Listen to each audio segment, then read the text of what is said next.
It was the middle of summer, and I was working as a counselor at a sleepaway camp nestled deep in the woods. The kind of place where the trees crowd so thick you barely see the sky during the day, and at night, the darkness feels like it's alive. We had been working long days filled with typical camp activities: canoeing, hiking, campfires, and games. But that night, after dinner, the mood was heavier than usual. We were all gathered for a late-night staff meeting in the old, creaky staff house, the kind with wooden floors that groaned under every step and windows that rattled whenever a breeze blew through the trees. The meeting was winding down. We were talking quietly about the next day's schedule, when suddenly, from the woods just beyond the clearing, a sound cut through the air, a high-pitched, desperate cry. It sounded exactly like a baby crying. Not the usual animal calls we were used to hearing at night, but the raw, human-like wail of a small child lost and scared. The sound froze us all. It was bone-chilling, like something from a nightmare that you can't wake up from. Nobody moved at first, just staring toward the edge of the woods, trying to figure out where the crying was coming from. It went on, echoing faintly between the trees, getting louder and softer, as if the baby was moving through the forest. A few of us glanced at each other nervously. The camp was supposed to be safe. We were miles away from any real town, with no roads or houses close enough for a child to be wandering. Still, the sound was so real, so heartbreaking, that the idea of leaving it alone felt wrong.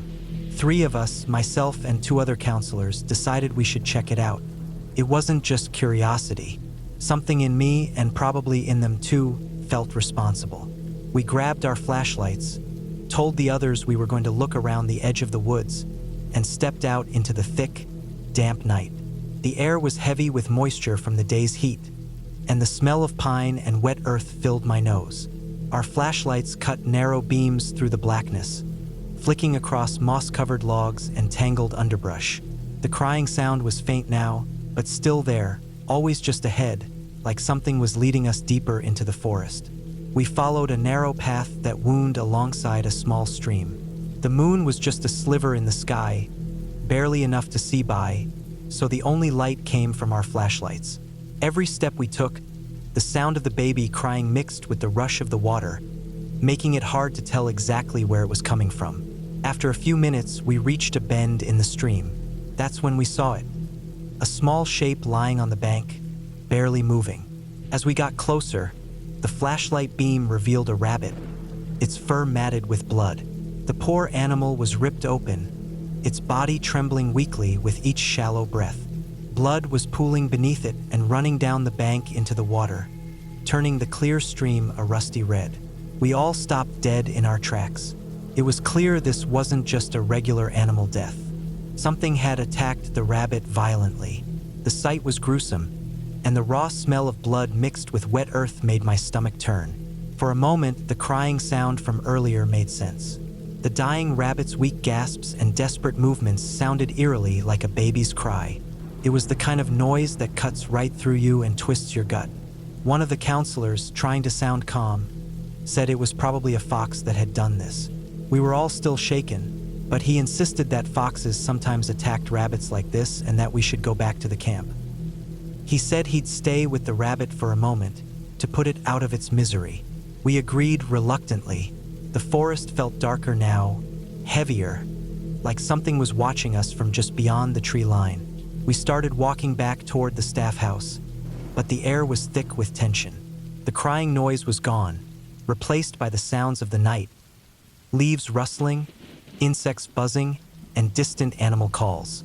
Then, just as we were almost in sight of the staff house, the other counselor came running past us, his clothes soaked in blood. His face was pale and tight with fear, eyes wide and wild. The blood covered his arms, his shirt, even streaked across his face. We didn't ask what happened. We just followed him quickly back to the safety of the staff house, the door slamming shut behind us. The rest of the staff were still inside, looking shocked when they saw him. We found out what had happened only after the meeting was over. The thing that attacked the rabbit was not a fox or any small predator. It was a cougar. A large, powerful mountain lion had been stalking the area, trying to catch the rabbit when it got too close. When the counselor tried to help the rabbit, the cougar turned its attention on him. He barely escaped. The only reason he survived was because, in a desperate move, he grabbed the dying rabbit and threw it at the cougar. The animal backed off, allowing him to run back to camp. That explained why he was covered in blood. The rabbit's blood, not his own. After that night, the camp was put on wildlife lockdown. No one was allowed to leave their cabins or tents after dark. Rangers were called in from nearby reserves, and they spent the next few nights trying to find and trap the cougar before anyone else got hurt.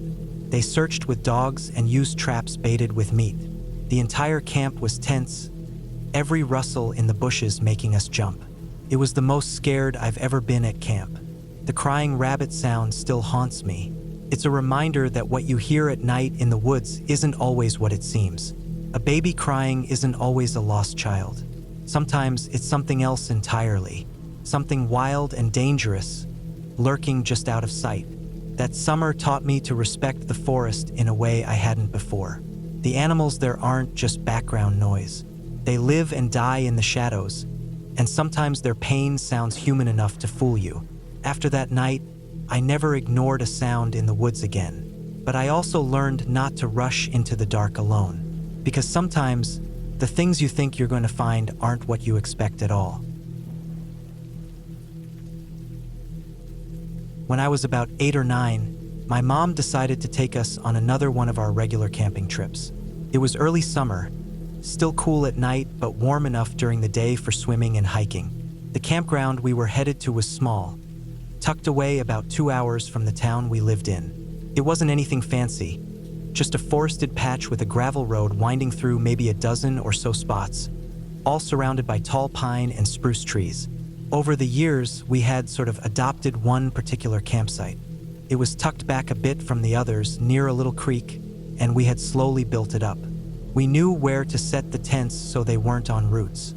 We had dug a small fire pit with a circle of rocks, and my mom even stashed a small folding table and a couple of lawn chairs in a locked storage bin behind some trees. Felt like our spot. This time, my grandma came along, and so did my 2 younger brothers. I was the oldest. My aunt and uncle were both overseas on military duty, and they had left their 2 dogs, Star and Ariel, with us. They were bird dogs, calm, obedient, the kind that stayed by your side on walks and sat down when you said sit, without even needing a treat. Star was a black and white English setter, a little older, with tired eyes and a serious way about her. Ariel was the younger one, a brown and tan spaniel mix, smaller but quick and alert. The drive up was normal. We played I Spy, argued a little, and ate gas station snacks that always tasted better on the road. Mom pointed out landmarks we always passed. This tree that looked like it was waving, that one random mailbox in the middle of nowhere, and the turnoff with the faded sign that just said, "Campsite 2 miles," with an arrow pointing into the woods. The last 10 minutes were always bumpy, tires crunching over gravel and dust kicking up behind us. When we pulled into our site, everything felt familiar, and that feeling of comfort settled in. We unpacked, set up the tents, one big one for me, my brothers, and Mom, and another smaller one for Grandma. The dogs stayed outside, leashed to a long tie line that stretched between 2 trees. We built a small fire, roasted hot dogs, and watched the sun start to dip behind the trees. It got quiet the way it always did around dusk. No cars, no people, just the rustling of wind through trees and the occasional chirp of crickets.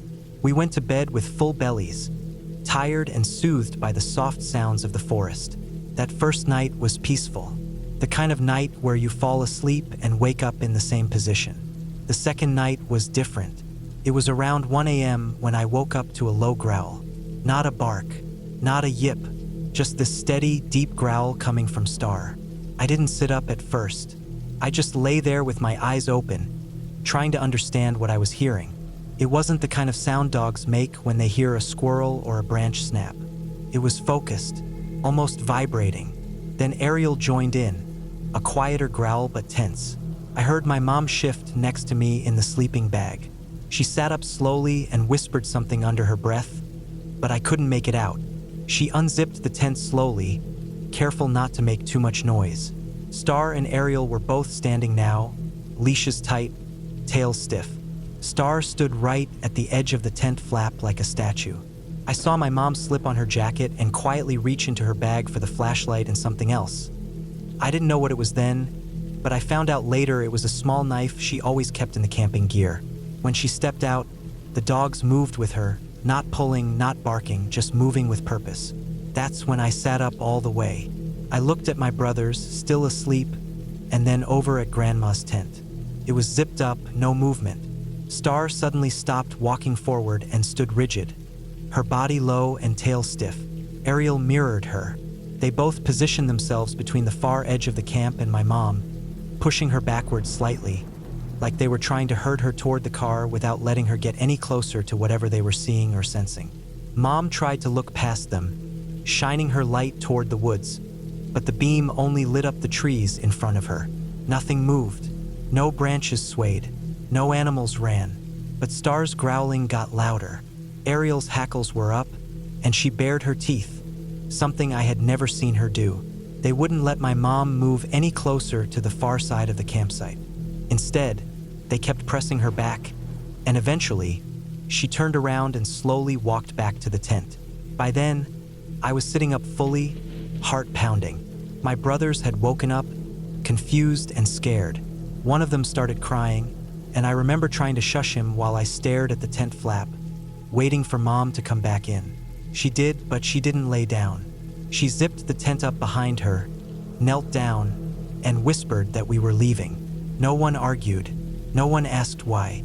She turned on a small lantern, told us to pack up our bags quickly, and she started tearing down the sleeping bags. Felt wrong, packing up in the middle of the night. The woods felt too quiet. There were no bugs chirping, no frogs croaking, just the sound of us moving quickly and the dogs still growling outside the tent. We didn't bother taking the tent down. Mom just grabbed our essentials, tossed them into the car, and told Grandma to get in. She didn't ask questions either. Within 10 minutes, we were in the car, seatbelts clicking, the engine roaring to life. The dogs jumped into the back seat and turned around, still staring out the rear window, bodies tense. We pulled out of the campsite and drove down the gravel road faster than I'd ever seen my mom drive on it before. Every bump felt sharper, the tires throwing up rocks behind us. None of us talked. My brothers were crying quietly, their faces pale. I sat rigid, staring out the back window, heart thudding so loud I couldn't hear much else. After maybe 10 minutes of driving, I noticed the headlights. There was a car behind us. At first, I thought maybe it was another camper or someone from one of the other sites, but there weren't many other people there that weekend, and no one had driven in after us. And it wasn't just following us, it was matching our speed. When we slowed down around a sharp turn, it slowed. When we sped up on a straightaway, it sped up too. My mom kept checking the rearview mirror, her face tight, knuckles white around the steering wheel. She didn't say anything, but I could see the tension in her body. The dogs had stopped growling, but they hadn't relaxed. They were sitting up, still alert, still watching the car behind us. Star had her head low between the front seats, ears pinned back, eyes never leaving the headlights behind us. We drove like that for a long time, longer than it should have taken to get back to town. Felt endless. Every twist in the road was a new chance for that car to disappear, but it never did. It just stayed behind us, close enough to make you feel it, but never close enough to see the driver. Then came the bridge. To get into our town, you had to cross a long steel bridge. It stretched over a wide river, with nothing but the sound of tires on metal when you drove over it. As we approached it, something changed. The car behind us slowed down. We started across the bridge, and I twisted around in my seat to see what the car would do. It stopped at the edge of the bridge, just sitting there, headlights shining ahead. Then, without warning, it turned around. It didn't hesitate. It didn't slow roll or wait to see if we noticed. It just spun around and sped back the way we had come. We drove the rest of the way into town in silence. My mom pulled into a gas station on the edge of town. We hadn't spoken a word, and the moment the engine stopped, it felt like the air inside the car collapsed. Everyone started crying. Grandma kept asking what had happened, but none of us knew how to explain it. It wasn't just fear, it was something deeper, something cold and sharp that stayed stuck in your chest. Mom went into the gas station to get cigarettes and something to drink. When she came back out, Star didn't recognize her at first. She stood at the car door, staring through the window, her body still stiff.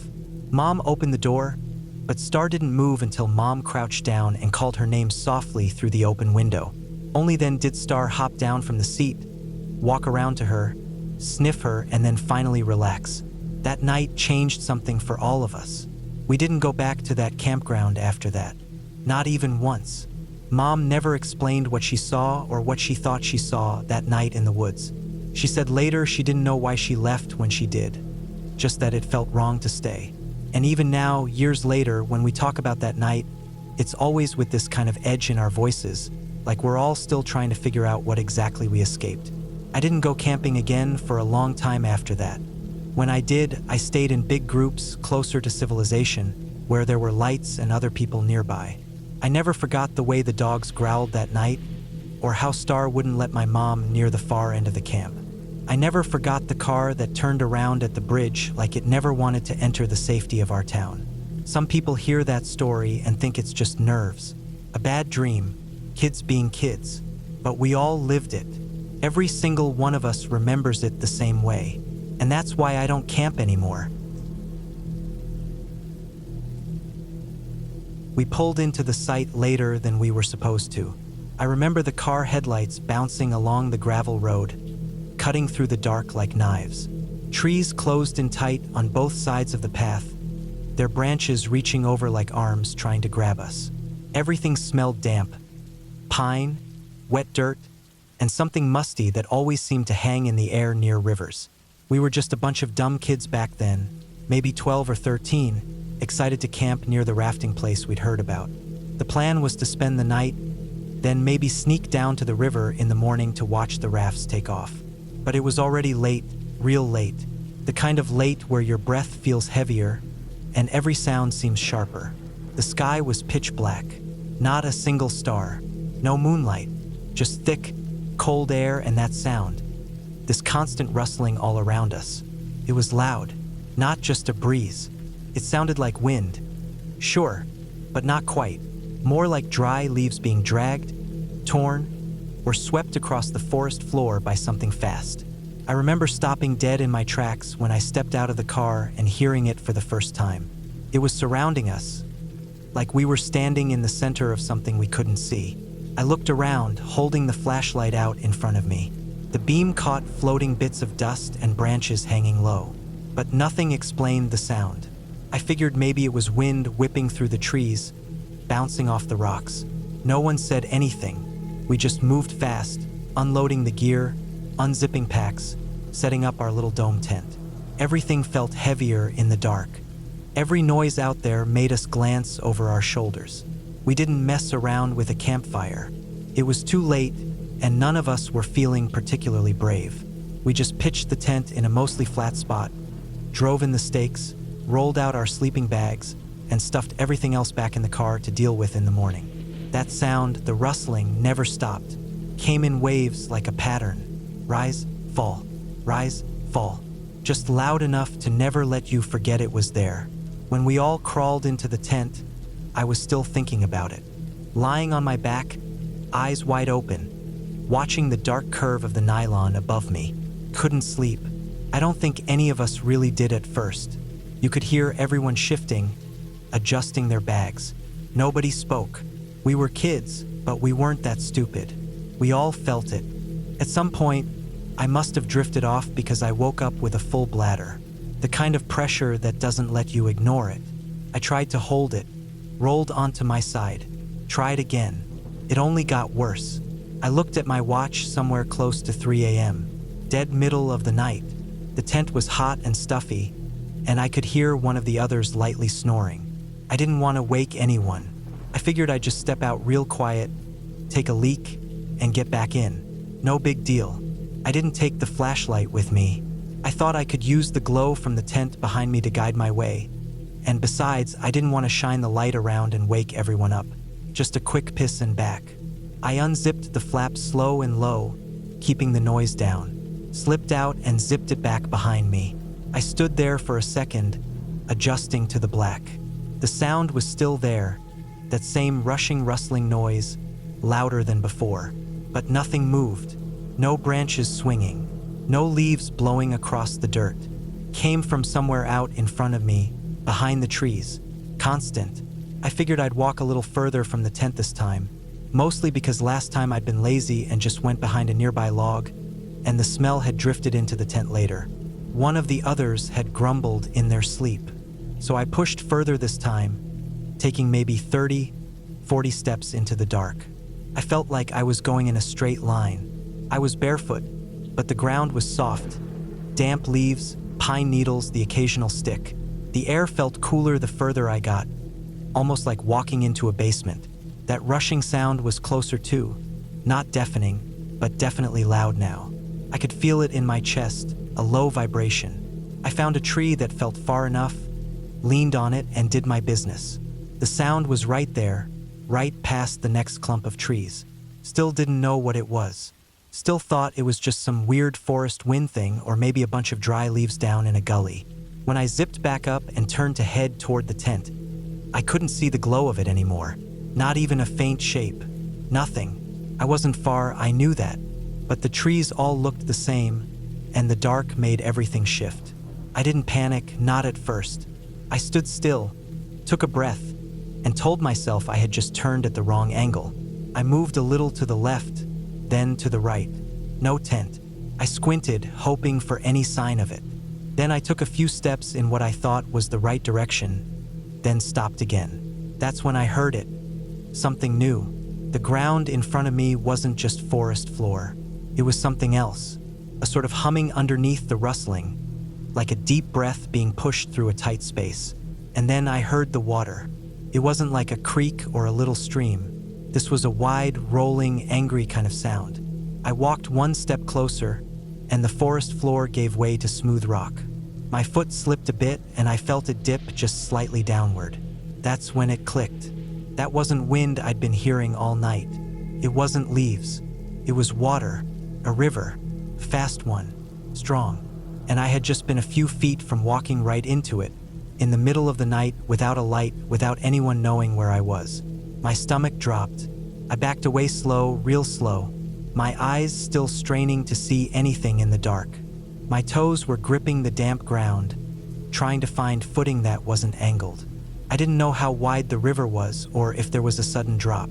I didn't know if I was on some ledge or if I just stepped forward and vanish into it. When I felt soft dirt under my feet again, I turned and walked, fast and straight, back the way I'd come, or what I hoped was the way I'd come. I kept my arms out, brushing against trees to get my bearings. Finally, maybe 2 or 3 minutes later, I saw the faint outline of the tent again. I can't even describe how good that looked. It was just a shape, a shadow with the tiniest bit of lighter fabric in the black, but it felt like home. I slipped back inside without waking anyone. My heart was still pounding. My hands were cold. I laid there, flat on my back, staring at the inside of the tent again. But I wasn't scared of the sound anymore. I knew what it was now, and that made it even worse. When morning finally came, the sunlight cut through the trees, and the world looked totally different. We stepped out of the tent, stretching, yawning, laughing like we hadn't just spent the night spooked out of our minds. But I wasn't laughing. Not really.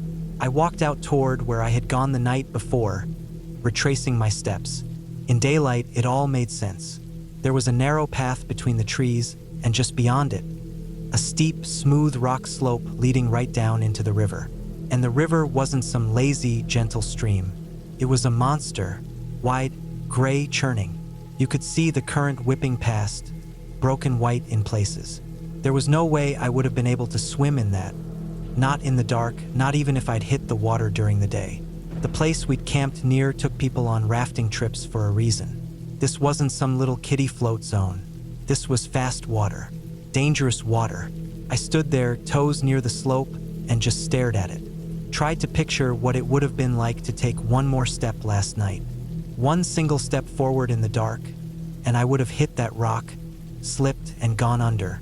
No one would have known. Not until morning. Maybe not even then. Maybe they would have just assumed I ran off or got lost in the woods, or maybe some animal dragged me off. But the truth would have been so much worse and so much dumber. Just a stupid kid, taking a leak in the dark, too proud or lazy to bring a flashlight. That river kept roaring all day. We could hear it from our site, even when we were eating breakfast, even when we were packing up later, even when we drove away. I didn't tell anyone what happened. Not then. Not until much later. Because it was embarrassing, mostly. But it stuck with me. Changed something in me. Since that night, I've never stepped out of a tent without a flashlight. Not once. Not for any reason. I always double-check where the water is. I mark the tent with a little glow stick or reflector. I never forget where I am in the dark. That night wasn't about ghosts or monsters or anything made up. It was about how easy it is to mess up. How fast things can go wrong. One wrong step. One bad choice. That's all it takes. And the scariest part? I never heard the river for what it really was. Not until I was standing at the edge of it. That sound, that rustling in the dark. It was never wind. It was danger. Constant. Hidden. Waiting. Took me almost half a day to get to where I was going. I'd been planning this solo trip into the remote woods of north-central Pennsylvania for a while. I wanted real solitude. Not the kind you find at a campground tucked off a scenic byway. I wanted no traffic, no people, no cell service. Just trees, quiet, and whatever came with being deep in the woods alone. I started out that morning from a small-town gas station with a full tank and supplies packed tight. I followed Forest Service roads that turned from gravel to dirt, climbing into the hills and winding through thick stands of trees. After about an hour and change of slow, bumping progress, I found a small pull-off, barely noticeable unless you were looking for it. I parked there, locked up the truck, slung my pack on, and started walking. The trail I followed wasn't really a trail anymore. It must have been used decades ago, maybe by hunters or loggers, but now it was mostly faded into the terrain. Every 100 feet or so, I had to push aside shoulder-high ferns or duck under low-hanging branches. Spiderwebs kept clinging to my face. No recent boot prints in the dirt. No broken branches or trash. It didn't seem like anyone had been out this way in a long time. The creek to my right was the only constant guide, gurgling along as I picked my way through. I hiked maybe 6 miles. It took longer than I thought it would, mostly because I had to keep checking my footing, rocks, mud, roots, and pausing to catch my breath or reorient myself. The valley was narrow and shaded. Tall ridges on either side blocked most of the afternoon sun, making it feel later than it was. Still, I wasn't worried. I had gear, food, plenty of water. I wasn't in a rush to find a perfect spot, just somewhere flat and dry enough to pitch my small tent. Then the creek forked. It split into 2 smaller streams, each winding off into separate narrow valleys. Right where the split happened, the land flattened out for about 30 yards, almost like a small meadow, though covered in rocks and sparse patches of moss. A few large trees arched overhead, and a fire ring of stones sat right near the edge of the larger stream. For a second, I felt lucky. It was just what I was looking for. But then I started seeing the stuff. The first thing I noticed was the tarp.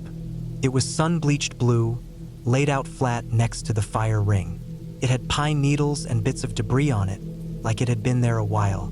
Then I saw the log, about a foot thick, clearly chopped with an axe. Not unusual by itself, but nearby there were signs of more recent activity. About 10 feet from the tarp, there was a pile of gear, not just a random piece of trash or dropped water bottle.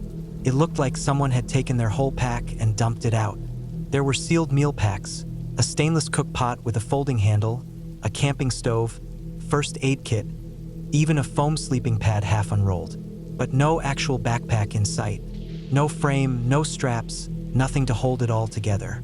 Everything was spread out like it had been rifled through.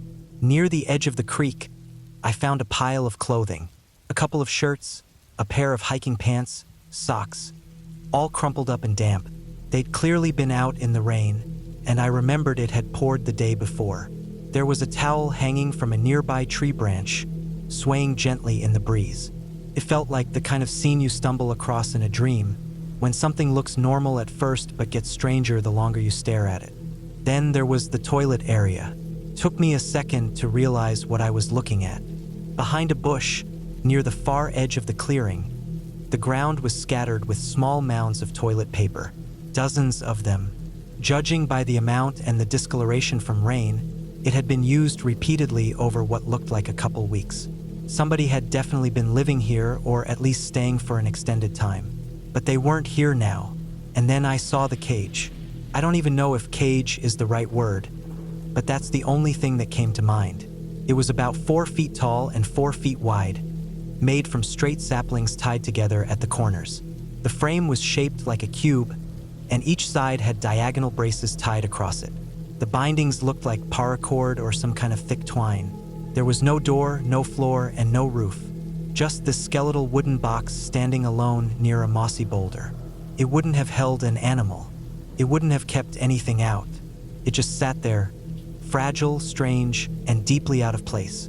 My first thought was maybe it was for hanging food or gear, but it had no hooks or bars. Then I thought maybe it was some kind of survival shelter attempt, but it was too small and too open. The longer I stared at it, the more it made my skin crawl. It looked deliberate but pointless, like someone made it for a reason they didn't want others to understand.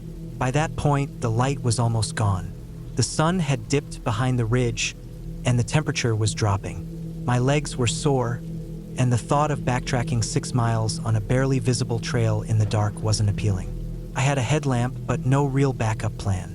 I didn't like the idea of camping there, but I liked the idea of wandering blind in the forest even less. So I stayed. I set my tent up maybe 30 feet from the fire ring, far enough from the creek not to get soaked by condensation, but close enough to feel like I was still in the open. I laid my sleeping bag out, didn't bother with dinner. I had no appetite. I just drank some water and sat in the tent for a while, knife in hand. It's a 12-inch fixed blade, carbon steel, sharp enough to shave with. Normally, I only carry it for splitting kindling or making feather sticks, but that night I held it like it was the only thing standing between me and whatever might come crawling out of those woods. I didn't build a fire. I didn't want to draw attention. I just lay there listening. Every twig crack or gust of wind made me jump. I could hear the creek gurgling and the distant creaks of branches shifting. Once or twice I thought I heard something heavier, like a footstep. Not close, but not far either. My ears kept playing tricks on me. I kept imagining someone standing in the shadows near that stupid wooden frame, just watching. Sleep didn't come easy.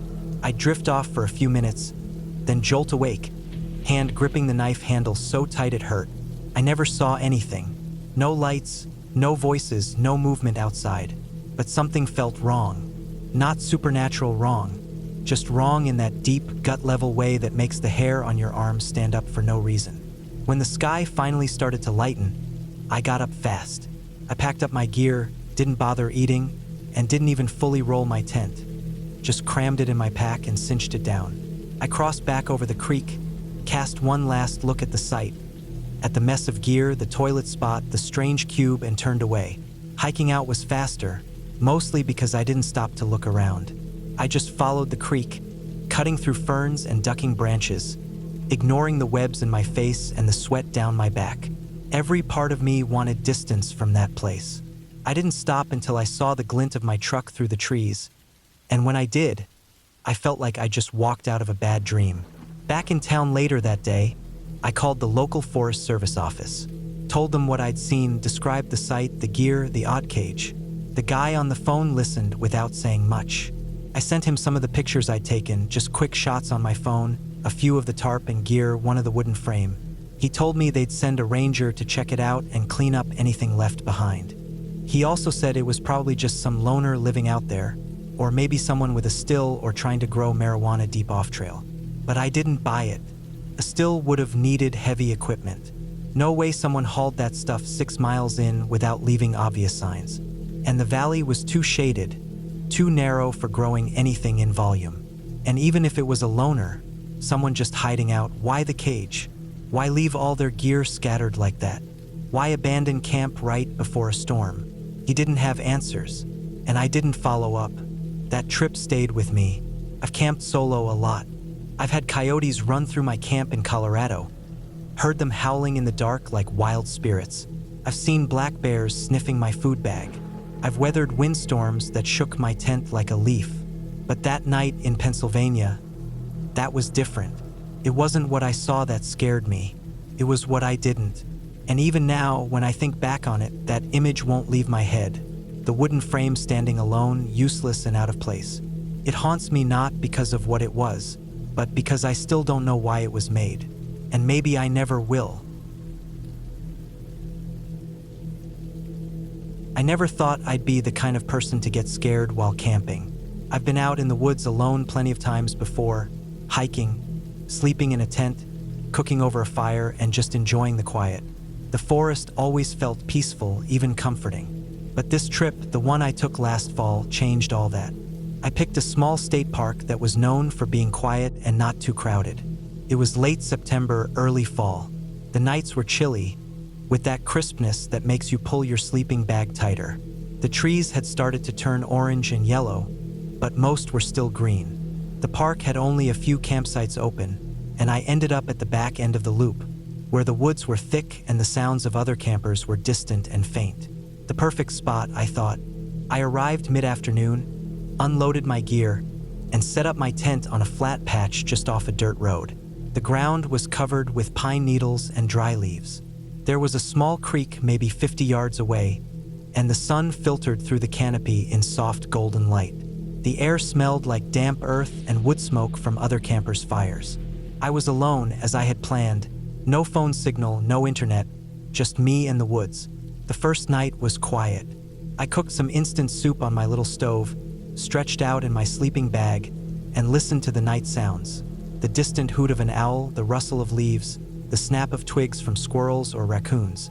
I didn't hear anything unusual, just the natural noises you expect in the woods. I fell asleep easily. Then, on the second night around 2 a.m., I woke up. It wasn't a loud noise, just a faint rustling sound near the tent flap. I lay very still, my heart starting to beat a little faster. I told myself it was just the wind or a branch brushing against the tent.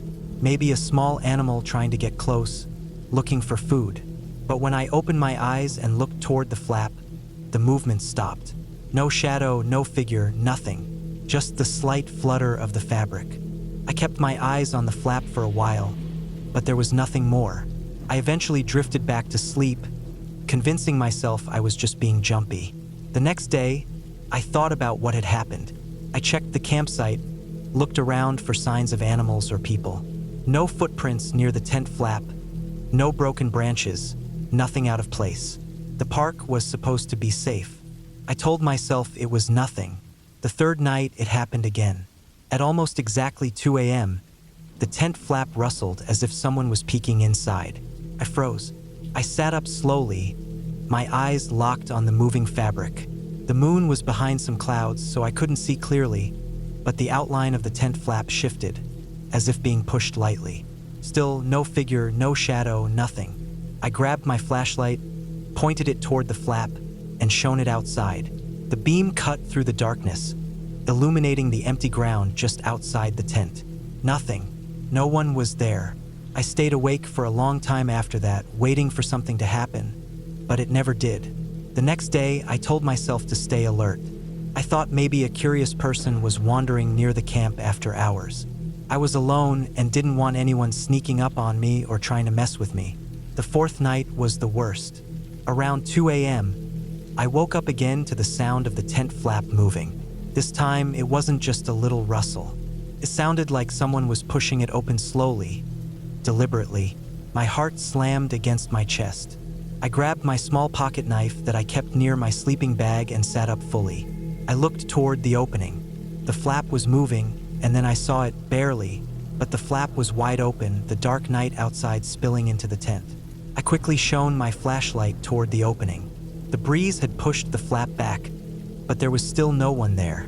I stood up slowly, keeping my knife in hand, and looked around my small tent. No sign of anyone. The moon had come out from behind the clouds and lit the forest floor outside. I stepped out carefully to look around, checking the perimeter of my sight. Nothing. No footprints, no signs of disturbance. I shut the flap tightly, zipped it closed, and went back inside, locking the tent poles in place the best I could. The next day, I searched more carefully around the campsite. I looked for tracks, scuffed dirt, anything. I found some deer tracks and a few raccoon prints near my cooler, but no human footprints. It didn't make sense. That night, I didn't sleep well. I kept the flashlight and knife close. I stayed awake until almost 3 a.m., but nothing moved outside the tent. The fifth night was when things got really strange. I had just fallen asleep when I heard the flap again. I woke up fully, heart pounding. This time, the flap wasn't just rustling. It was wide open. The cold night air blew inside, and I could see the trees silhouetted against the moonlight. I sat up fast and grabbed my flashlight. I scanned the ground inside the tent and spotted something lying near my sleeping bag. It was a photo. I picked it up slowly and shone the flashlight on it. It was a picture of me, sleeping inside the tent. The photo was taken from the inside. I was curled up on my side, eyes closed, unaware. I dropped the photo in shock and looked around frantically. The flap was wide open, and someone had clearly been inside the tent while I slept. I froze. My mind raced. How could someone get inside without me hearing? I hadn't noticed any sounds except the flap. I'd slept deeply until the noise woke me. I zipped the tent closed as fast as I could, but now the feeling of safety was gone. I sat in the dark, clutching the photo, thinking about who could have done this. There was no one camping close enough to explain it. The park was nearly empty, and I hadn't heard anyone walking near me after dark. The thought that someone had been so close, watching me sleep, terrified me. I wanted to pack up and leave immediately, but it was still the middle of the night. I didn't want to walk alone in the dark through the woods.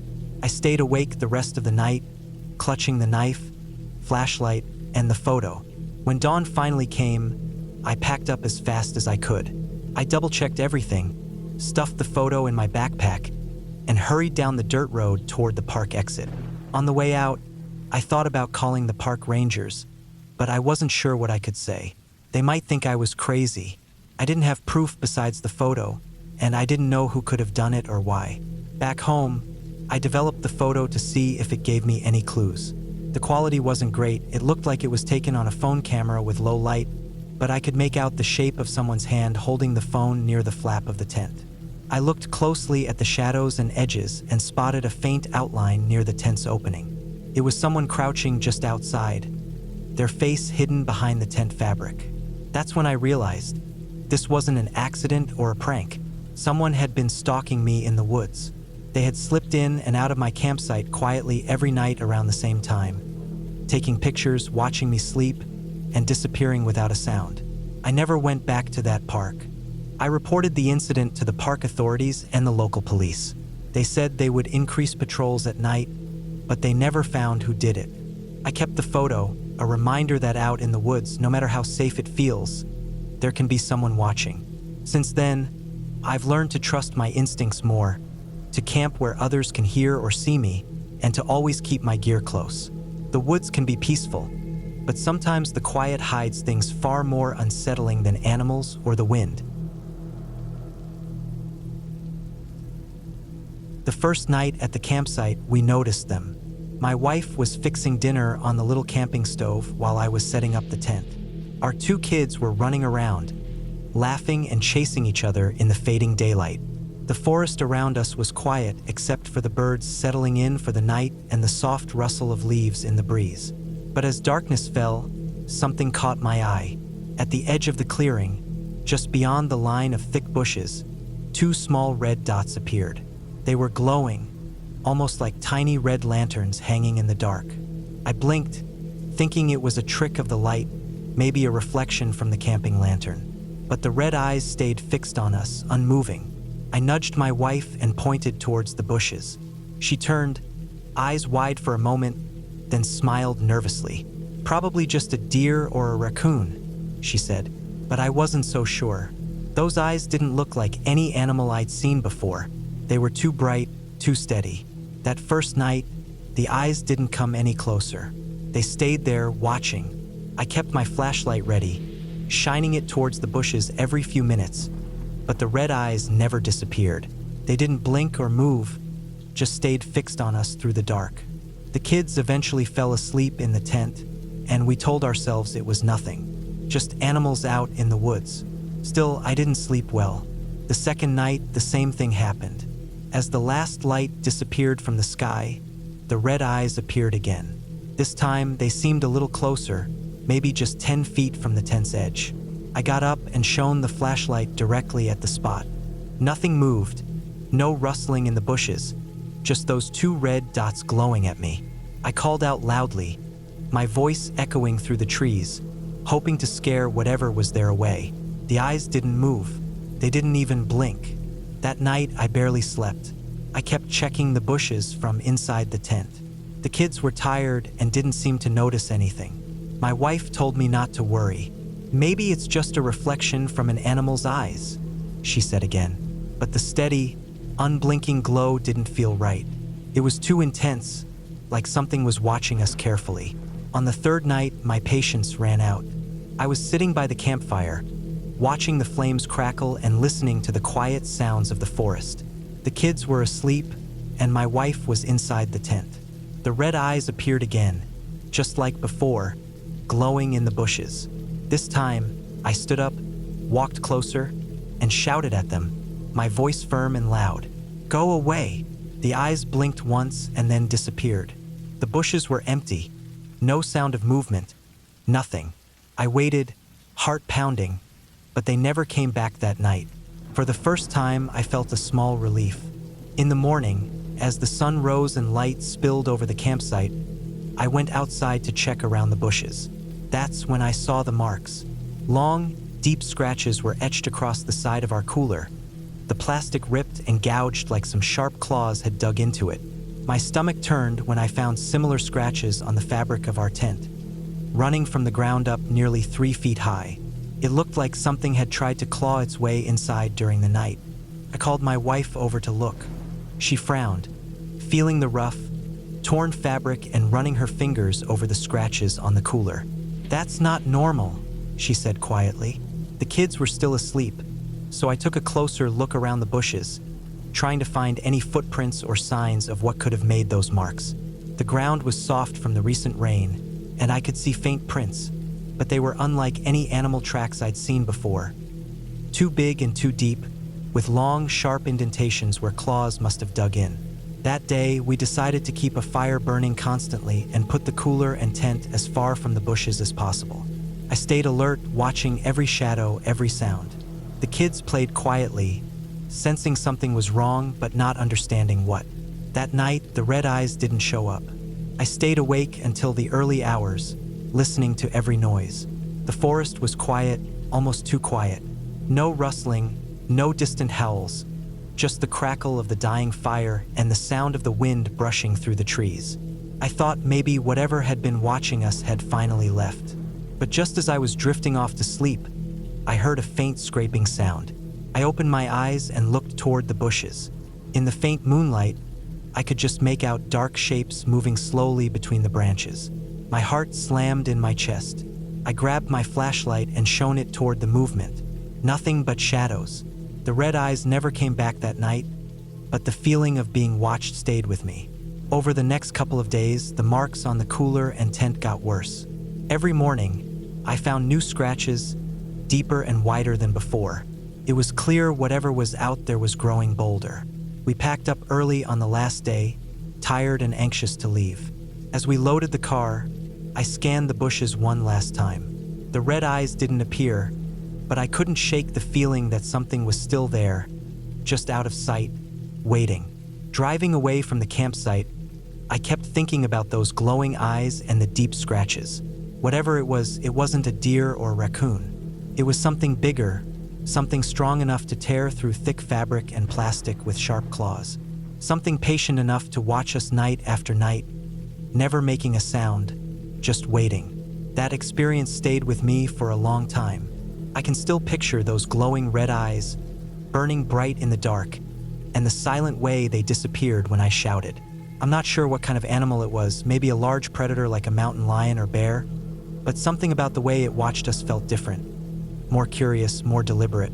We've camped since then, but never near thick bushes or forest edges like that. and I always check the shadows before I close my eyes, just in case those red eyes are still out there somewhere, waiting in the dark.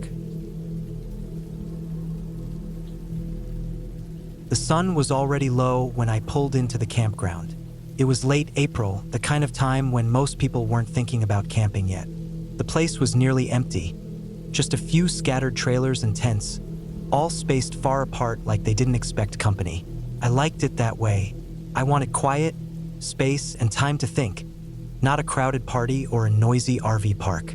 The air had that fresh, woodsy smell, a mix of pine, damp earth, and the faint scent of campfires long gone cold. I parked my car next to a small dirt loop, the one spot that looked decent enough to set up. The ground was a little dry but still soft, covered with a thin layer of pine needles and leaves from last fall. I unloaded my backpack, unfolded my little tent, and started setting up. It was slow work, but I didn't mind. There was no rush. As I hammered in the tent stakes, I noticed an older woman walking along the loop. She was about my age's grandmother, maybe early 70s, with thin gray hair tucked under a faded baseball cap. She wore a thick green jacket even though the temperature was mild, and her jeans looked well worn. She carried a small thermos in one hand. She stopped near me, smiling gently. I nodded and gave a small smile back. She didn't say anything right away, just watched me work on the tent with a quiet patience. After a moment, she spoke, her voice low and calm, like she'd spent a lot of time outdoors and learned to keep things simple. She told me she was the camp host and that the campground was mostly empty because it was still early in the season. I didn't expect much company, she said. She gave me a few tips on where to find the best firewood and which trails were good for a quick walk. Then she offered me some coffee from her thermos. I wasn't sure if I should take it, but something in her tone was kind and easy, so I said yes. We sat on the old wooden bench by the picnic table near the road, sharing the coffee quietly. The coffee was strong and bitter, but it warmed me more than the temperature outside. She talked a little about the area, how the forest had changed over the years, about the animals people used to see around here. It wasn't a long conversation, more like a slow, easy exchange of words between two people who didn't really know each other but weren't strangers either. I felt calm, like maybe this was what camping should be. Peaceful, simple, without the rush or the distractions. When I thanked her and went back to my tent, I thought maybe I'd found a good spot to stay the night. As darkness fell, the air cooled quickly. I built a small fire with some dry pine branches I'd gathered, careful not to make it too big. The crackle and pop of the flames mixed with the distant sounds of the forest. The rustle of leaves, a bird's occasional call, the wind brushing through the trees. The stars came out one by one, sharp and bright in the clear sky. I cooked some canned chili on a small stove, then sat back to watch the fire, feeling the kind of tired satisfaction that comes after a day spent outside. The campground was still quiet. I heard the occasional car from a nearby road, faint and far away, but otherwise nothing. Before heading to bed, I decided to walk around a little, just to stretch my legs. The older woman's spot, where she'd sat with the thermos, was just a few campsites down. I figured I'd thank her again for the coffee and say goodnight, but when I reached the place where she had been, something felt off. The grass there wasn't green or brown, like the rest of the campground.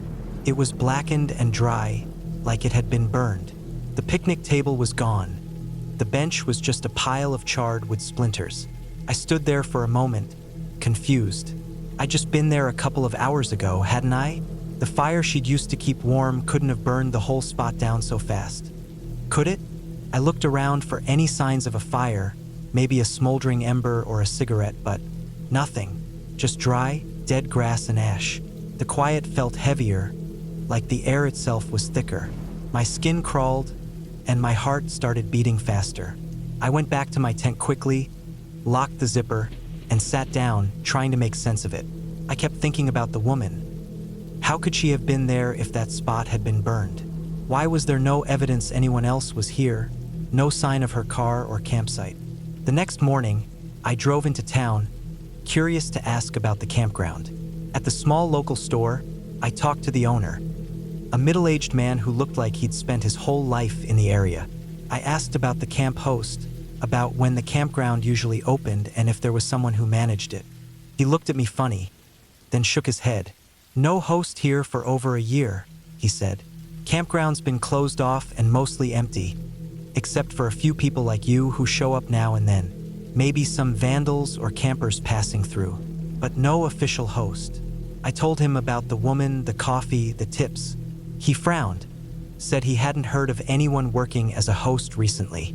He offered to call the Forest Service office to check, but the answer was the same. No host had been assigned. Back at the campground, I looked again at the burned spot, feeling a chill despite the morning sun. The bench was just ashes, no sign anyone had been there recently. I packed up, leaving quickly, not wanting to stay in a place that suddenly felt strange and unsafe. The whole thing stuck with me for weeks. That quiet camp, the old woman who was supposed to be the host, the coffee she gave me, and the burned patch of grass that told a different story. It wasn't a ghost story or some legend. It was real, but it didn't make sense. Maybe she was someone who wandered through the woods, or maybe she was a story my mind made up to feel less alone. Whatever it was a reminder that sometimes the quietest places hold the strangest secrets, and some things are better left unexplained. It was late afternoon when we arrived at the old farmland to set up our camp. The sun was just starting to dip behind the distant tree line, casting long shadows over the fields. The place was quiet, too quiet maybe, but it had this calm, open feel that made it seem like the perfect spot to get away from everything. We'd spent weeks trying to find somewhere with enough open space to really get lost, and this place seemed to fit the bill. The land looked like it hadn't been used for farming in a long time. The grass was tall and dry, with patches of wildflowers growing here and there, slowly taking over what used to be neat rows of crops. There were rusted-out pieces of old farm equipment scattered around, half buried in the dirt. The wooden fence that marked the edge of the property was broken in places, with some of the posts leaning or missing altogether. It gave the place a kind of forgotten feel, like the land was holding on to memories no one wanted anymore. We picked a flat spot near the edge of one of the fields, close enough to the woods that we could have some shade during the day but still open enough to see the sky and stars. We set up our tent quickly, pitching it so that the door faced the field. The ground was hard and covered with dry leaves, but it was level enough for a comfortable night's sleep. After setting up, we collected some firewood from the edge of the trees and got a small fire going. As night fell, the temperature dropped fast. The cold settled into our bones, but the fire helped keep it at bay. We cooked a simple dinner, canned beans and some bread, and sat close to the fire, listening to the sounds of the night. Crickets chirped, an owl hooted somewhere in the distance, and the wind rustled through the tall grass and dry branches. The sky was clear, stars shining brightly over the dark silhouette of the old farm buildings that stood a little ways off, crumbling and empty. We talked quietly about the history of the place, wondering why the farm had been abandoned. The only thing that seemed to have been left behind was an old scarecrow standing out in the middle of a distant field, or at least we thought it was a scarecrow. It was hard to tell in the fading light, just a shape against the tall grass. We didn't pay it much attention, more curious about the eerie silence that seemed to hang over the place. We went to bed early, tired from the drive and the day's hike. The tent was cool but comfortable, and the sound of the fire crackling outside soon gave way to the soft rhythm of the night. I slept lightly, waking occasionally to the cold or the occasional rustle from the woods. At some point, I thought I heard something moving outside, a branch snapping, maybe, but I told myself it was probably just a deer or a raccoon. When morning came, I woke up early before the sun had fully risen. The air was crisp and smelled like damp earth and dry grass. I unzipped the tent flap to let in some fresh air, and that's when I saw it. Right outside the tent, tied tightly to a weathered wooden post, was a scarecrow. It wasn't the one we saw from a distance last night. This one was close enough that I could see every detail. The scarecrow was crudely made, dressed in old, tattered clothes that hung loosely. Its head was a burlap sack, stained and cracked, with rough stitching for eyes and mouth. It looked like it had been beaten by wind and rain for years. What made it unsettling was the way it was tied to the post. Thick, Rough rope was wrapped around its neck and torso, holding it firm and upright like some kind of prisoner or warning sign. I nudged my partner awake, pointing silently to the scarecrow. He squinted and rubbed his eyes, clearly as surprised as I was. Neither of us remembered seeing it there the night before, even though it had to be close enough to the tent that we would have noticed it. We packed up quickly, the unease growing inside me like a knot in my stomach. The scarecrow didn't feel like some harmless old farm decoration. It felt deliberate, like someone had put it there recently, tied it up right outside our tent as if to send a message. But who and why? On the way out, we stopped by the small ranger station at the entrance to the farmland. The ranger was a middle-aged man with a weather-beaten face and quiet eyes. When I asked him about the scarecrow, he paused for a moment before answering. His voice was low and steady. "There hasn't been a scarecrow there in decades," he said. "The last one went missing years ago. Nobody knows what happened to it." That was all he said. No stories, no explanations, just the bare fact that the scarecrow had disappeared long ago. I wanted to press him for more, but there was something about the way he looked at me, like he didn't want to dredge up old memories or cause trouble. We thanked him and left quickly, both of us feeling the weight of the place settle on us like a shadow. As we drove away, the farmland shrinking behind us in the rearview mirror, I kept thinking about that scarecrow tied to the post. It wasn't a ghost story or some legend. It was real, just an old, broken figure tied up like a warning, planted in a forgotten field. And for some reason, I knew that whoever put it there was still watching. I decided to go camping alone in the middle of nowhere, deep in the forests of north-central Pennsylvania. I wanted to get away from everything, no cell signal, no roads, no people, just me and the wilderness. I drove for over an hour on dirt Forest Service roads that twisted and turned, sometimes barely wide enough for my car. The road was rough, covered in gravel and potholes, with thick trees crowding in close on both sides. I kept going until I was well past any sign of civilization, where the only sounds were birds and the wind in the pines. Once I reached what I hoped was the trailhead, I parked my car and strapped on my backpack. The trail itself wasn't easy to find. Only a faint, barely noticeable path covered in fallen leaves and pine needles. I set out on foot, knowing I'd have to hike about 6 miles into the forest. The trail was rough and overgrown. Thick spiderwebs draped across branches and bushes, some so close to my face I had to duck or brush them away. I couldn't see any footprints or signs that anyone had been here recently. The silence was heavy, like the forest was holding its breath.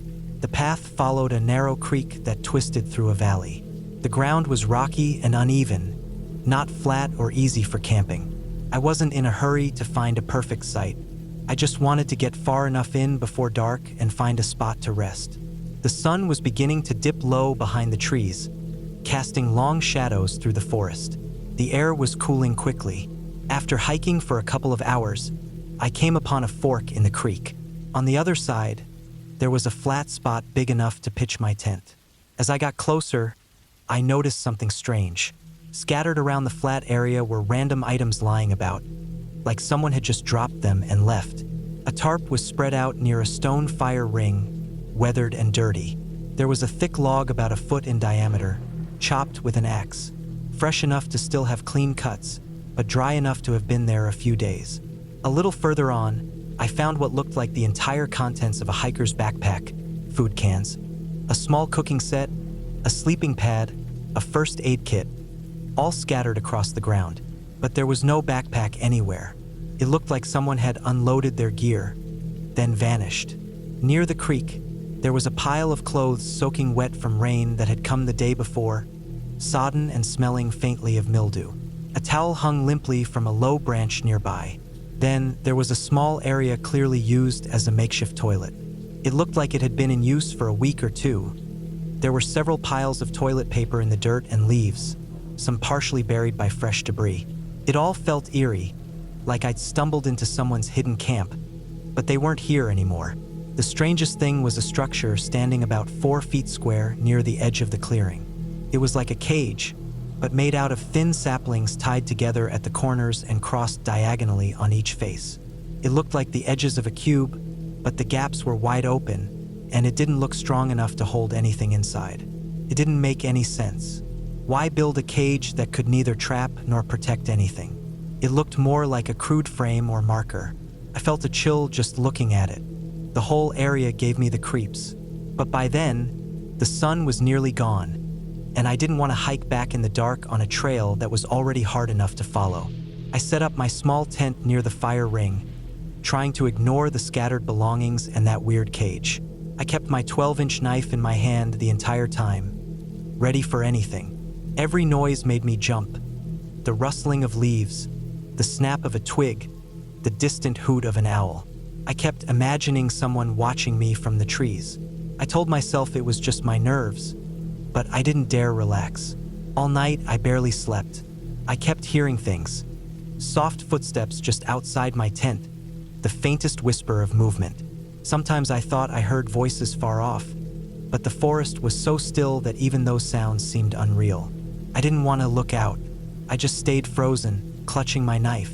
When dawn finally came, the sunlight filtering weakly through the canopy, I wasted no time. I packed up my gear, taking extra care to leave no trace of myself behind. I crossed the creek once more and started the long hike back. The trail was no easier to follow in daylight, but at least I wasn't looking over my shoulder every minute. On the way out, I scanned the valley sides for any sign of other people or structures. Nothing. No signs of a still or campfires, no tents or cabins. The forest looked empty, wild. The ranger I called later told me it was probably someone living off the grid, maybe a loner who used the area to hide out. They also mentioned the possibility of a still or a pot grow, but that seemed unlikely given how far in and rugged the spot was. Still, that cage haunted me. Why build a cage that couldn't trap anything? Why leave all that gear scattered like that? It didn't make sense. Whoever had been there left in a hurry, or maybe they just didn't want company. I kept picturing that frame every time I closed my eyes.